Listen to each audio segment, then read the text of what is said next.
Hello students, welcome to my channel. I am Nitesh, your maths teacher. पिछले videos में मैंने आपको जो क्वेश्चंस करवाए थे वो एलिमिनेशन मेथड के करवाए थे और उस वीडियो के लास्ट में मैंने कुछ क्वेश्चंस भी दिए थे। आई होप कि वो आपने कर भी लिए होंगे।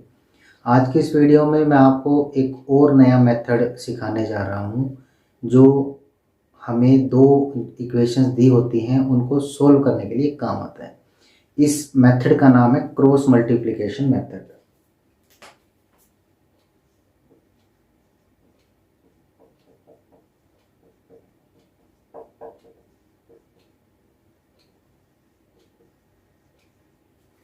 क्रॉस मल्टीप्लिकेशन मेथड बड़े ध्यान से समझना है। काफ़ी इंटरेस्टिंग है, काफ़ी अलग है। अभी तक जो हमने किया है उनसे काफ़ी अलग है। ठीक है, तो सबसे पहले तो मैं क्या करता हूँ, दो इक्वेशंस लिख लेता हूँ, जनरल इक्वेशंस जो कि एक्स और वाई यानी कि दो वेरिएबल में होगी। a1x plus b1y plus c1 is equal to 0। ठीक है, और दूसरी इक्वेशन मैं लिख लेता हूं a2x plus b2y plus c2 is equal to 0। ठीक है, जैसे कि मैंने आपको स्टार्टिंग में भी बताया था, मैंने ऐसे ही कुछ दो इक्वेशंस लिखी थी, तो मैंने वही दो इक्वेशंस ले ली हैं। अब क्रॉस मल्टीप्लिकेशन मेथड के लिए आपको क्या करना है, आपको मैं एक डिजिट दे रहा हूँ, आपको लर्न करनी है। सबसे पहले वो क्या है, 2 3 1 2, 2 3 1 2। ठीक है, 2 3 1 2। इस पैटर्न पर हमें हमारे वेरिएबल्स के साथ जो भी कोफिशिएंट्स मिलेंगे वो रखने होंगे। सबसे पहले तो यही समझना है कि 2 3 1 2 क्या है। 2 का मतलब है सेकंड यानी कि बीच वाली टर्म्स, 3 का मतलब है थर्ड, और 1 का मतलब है 1, 2 का मतलब है सेकंड। ठीक है, तो ये हमारी इस तरीके से टर्म्स रहेंगी। ये क्या है, टर्म्स हैं सभी, यानी कि सेकंड टर्म, फिर थर्ड टर्म, फिर फर्स्ट टर्म, फिर सेकंड टर्म। ठीक है, अब इसको लिखना कैसे, इसको ऐसे लिखना है जो आपको रिप्रेजेंट करना है। मैंने लिखा है सबसे पहले 2, तो आप क्या करेंगे, b1 दोनों की सेकंड टर्म्स को एक दूसरे के नीचे ऐसे इस तरीके से लिख लेंगे, एक को ऊपर उसी के नीचे सेकंड। ठीक है, ये हो गया हमारा। सेकंड जो है वो हमारा है 3, तो 3 पे क्या है हमारा c1, तो c1 c2। ठीक है, ये हो गया दूसरा केस। अब तीसरे पे हमें फर्स्ट को रखना है। फर्स्ट पे क्या है, a1 a2। ठीक है, ये रहेगा। और जो लास्ट है फिर से हमें लिखना है सेकंड वाले को, यानी कि b1 और b2। ठीक है, ये रहेगा। अब आपको क्या करना है, अब आप ध्यान से देखेंगे कि आप ये तीन चीजें बन गई हैं। ठीक है, तीन बन गए ना। आपको इन तीन के ऊपर एक और चीज लिखनी है, वो क्या होगी, वो आपको लिखना है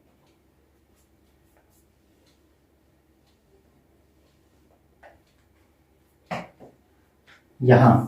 सबसे पहले आप लिख देंगे x, यानी कि इन दोनों के लिए, फिर इन दोनों के लिए क्या लिख देंगे y, और फिर इन दोनों के लिए क्या लिख देंगे 1। ठीक है, तो अभी तक के जो स्टेप्स थे मैं एक बार फिर से रिपीट कर देता हूँ। सबसे पहले आपको 2 3 1 2 एक टर्म्स के बारे में मैंने आपको बताया।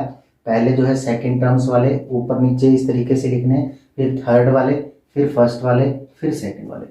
ठीक है, ये रहेगा। उसके बाद आपने क्या किया, बिल्कुल इन दोनों के बीच में ऊपर x को लिखा, फिर इन दोनों के बीच में y को लिखा, फिर इन दोनों के बीच में 1 को लिखा। ठीक है, ये थे अभी तक के स्टेप। इसके बाद आपको क्या करना है वो देखते हैं। अब जैसे कि आपका जो मेथड है वो क्या है, क्रॉस मल्टीप्लिकेशन मेथड है, तो क्रॉस मल्टीप्लिकेशन मेथड में हमें क्रॉस मल्टीप्लाई करनी होगी।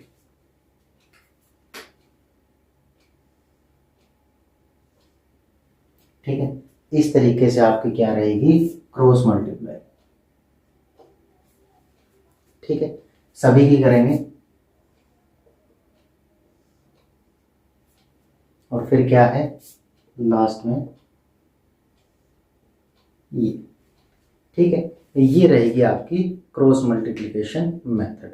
अब इसके बाद आपका क्या स्टेप रहेगा, इसके बाद आपको क्या करना है, आपको x की जो टर्म है उसको कुछ इस तरीके से लिखना है और उसके डिवाइड में क्रॉस मल्टीप्लाई करवानी थी, तो क्रॉस मल्टीप्लाई करवाएंगे b1 c2,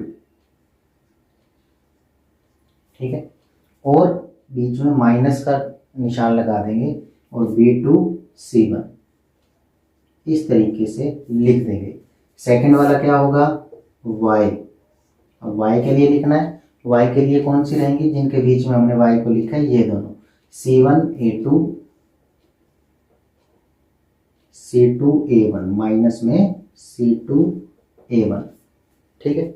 और उसके बाद 1 है, तो अब 1 के नीचे हम लिख देंगे a1b2 a2b1, ठीक है। तो इस तरीके से आपको ये काम करना है। ये रहेगा आपका क्रॉस मल्टीप्लिकेशन मेथड। अब आगे कैसे करना है, आपको क्या करना है, एक बार x वाले को इसके इक्वल पुट कर देना है, फिर y वाले को इस वाले के इक्वल पुट कर देना है। जब आप इस तरीके से इन दोनों से जब वैल्यू निकालेंगे तो आपकी x और y की वैल्यू निकल जाएगी, ठीक है। अब ध्यान देने वाली बात क्या है, कई बार जो मिस्टेक होती है, हम इन दोनों के बीच में काफ़ी मिस्टेक कर देते हैं कि पहले ये लिख देते हैं फिर ये लिख देते हैं। तो यहाँ अगर इसको समझना हो तो आप इस तरीके से समझ सकते हैं, जब हम ऊपर से नीचे की तरफ जाएंगे तो वो हमारे एफर्ट्स कम लगते हैं। जब हम चलते हैं, जैसे फॉर एग्जांपल हम चलते हैं तो कहीं पर भी हमें ढलान मिल जाती है तो हमारे एफर्ट्स कम लगते हैं, तो वहाँ पॉजिटिव। और जहाँ पर B2 A1 ऊपर की तरफ जाएंगे तो क्या होगा, हमारी एनर्जी लूज होगी, माइनस में जाएगी, तो वहाँ पर हम इसको माइनस कर देंगे। ये एक तरीका है, छोटा सा ट्रिक है, अगर आप इससे याद कर सकते हो तो आप इससे भी याद कर सकते हो, करोगे कि आपको उससे पता हो जाएगा कि हमें बीच में माइनस किसके साथ आएगा, ठीक है, ताकि क्वेश्चन आपका गलत ना हो, ठीक है। तो ये है आपका क्रॉस मल्टीप्लिकेशन मेथड। अब इसके बाद आपको क्या करना है, मैंने बताया, एक बार इसको इसके इक्वल पुट कर देना है, फिर इसको इसके इक्वल पुट कर देना है, ठीक है। तो अभी मैं क्या करता हूँ, इसके एग्जाम्पल्स देखता हूँ, एग्जाम्पल्स से हम ज़्यादा बेटर समझ पाएंगे हमने जो किया है। तो चलिए इसका पहला एग्जाम्पल देखते हैं कि क्या होगा। क्या है जो आपको एग्जाम्पल दिया हुआ है वो इस तरीके से, from a bus stand in a Bangalore if you buy 2 tickets to Malleswaram and 3 tickets of Yeshwanthpur the total cost is ₹46। कोई बस स्टैंड है बेंगलोर के अंदर और वहाँ से जब हम मल्लेश्वरम की 2 टिकट लेते हैं और 3 टिकट लेते हैं हम यशवंतपुर की, तो हमारी टोटल कॉस्ट होती है ₹46। But if we buy 3 tickets of Malleswaram और हम 3 टिकट मल्लेश्वरम की लेते हैं और 5 टिकट यशवंतपुर की लेते हैं, तो हमारी टोटल कॉस्ट होती है 74। हमें क्या निकालना है, find the fare for the bus stand to Malleswaram and Yeshwanthpur, ठीक है। तो सबसे पहले तो मैं आपको यही बता दूं कि जो इक्वेशंस बनाने का तरीका है वो बिल्कुल सेम चलेगा, जो हम पीछे करते आ रहे हैं उसमें कोई भी चेंजेस नहीं होंगे। बट जो हमें इस क्वेश्चन को सॉल्व करना है वो हम क्रॉस मल्टीप्लिकेशन मेथड से करेंगे। तो चलिए हम शुरू करते हैं। सबसे पहले मैं इसमें क्या करूँगा,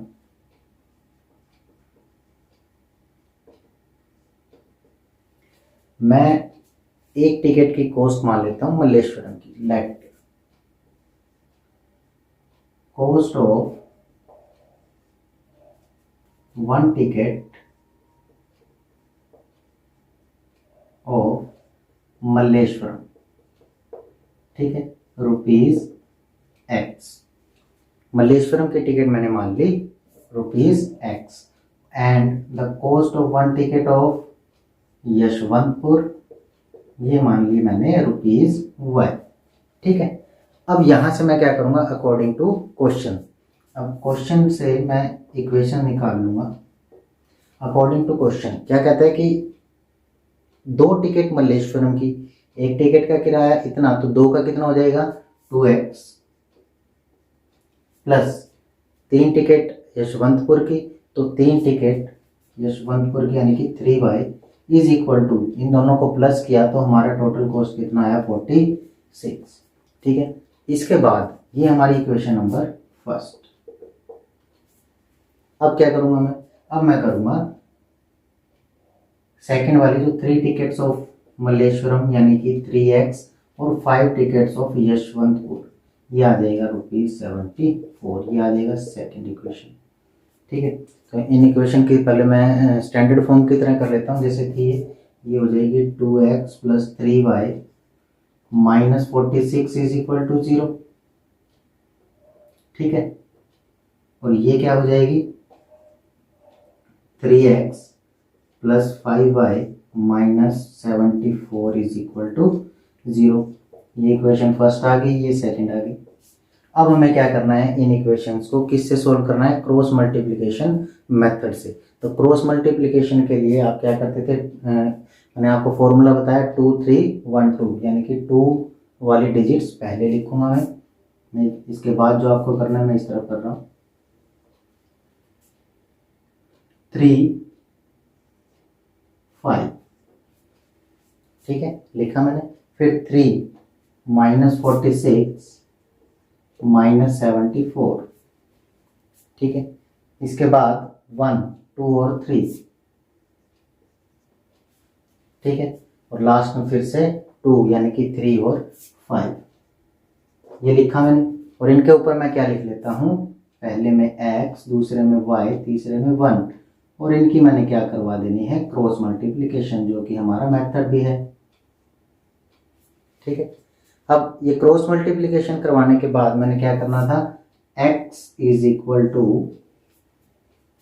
-74 की मल्टीप्लाई 3 से करवानी थी, 3 × -74 एंड -5 मल्टीप्लाइड बाय -46। ये आपकी x की वैल्यू आ गई। y की वैल्यू क्या आएगी, -46 मल्टीप्लाइड बाय 3 एंड माइनस में -74 मल्टीप्लाइड में 2। ठीक है, जैसे कि मैंने बताया था आपको, बीच में जो माइनस का साइन आएगा = ये भी किसके इक्वल होगा, 1 डिवाइड में 2 5 × 2 मल्टीप्लाइड 5 -3 मल्टीप्लाई 3। ठीक है, ये आ जाएगा आपका। इसको सोल्व करने के बाद मैं इसको सोल्व करूंगा तो कुछ आंसर इस तरीके से आएगा, x डिवाइड में 74 को अगर मैं 3 से मल्टीप्लाई करवाऊंगा तो मेरा आंसर आएगा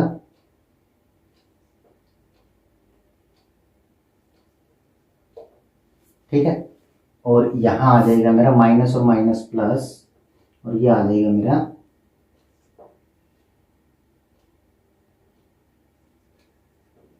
ठीक है। अब y का देखते हैं, y = 46 की अगर मैं 3 से मल्टीप्लाई करवाऊंगा तो वो आएगा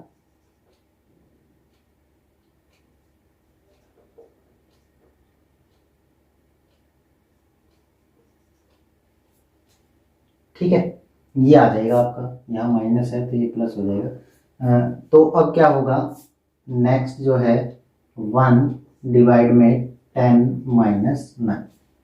ठीक है, अब इसको और सोल्व कर लेते हैं। x डिवाइड में 8 = y डिवाइड में 10 = 1 डिवाइड 1। ठीक है, जब मैंने इनको सोल्व किया तो मेरा ये आंसर आया अभी तक। तो अब मैंने क्या कहा था कि एक बार हम इसको इसके इक्वल पुट करेंगे, फिर इसको इक्वल इसके इक्वल पुट करेंगे। Now x/8 = 1/1, that will equal to x = 8। x की वैल्यू आ गई हमारी। इसी तरीके से मैं y की वैल्यू निकाल लूंगा। मैं y की वैल्यू ऊपर निकाल के दिखाता हूं आपको।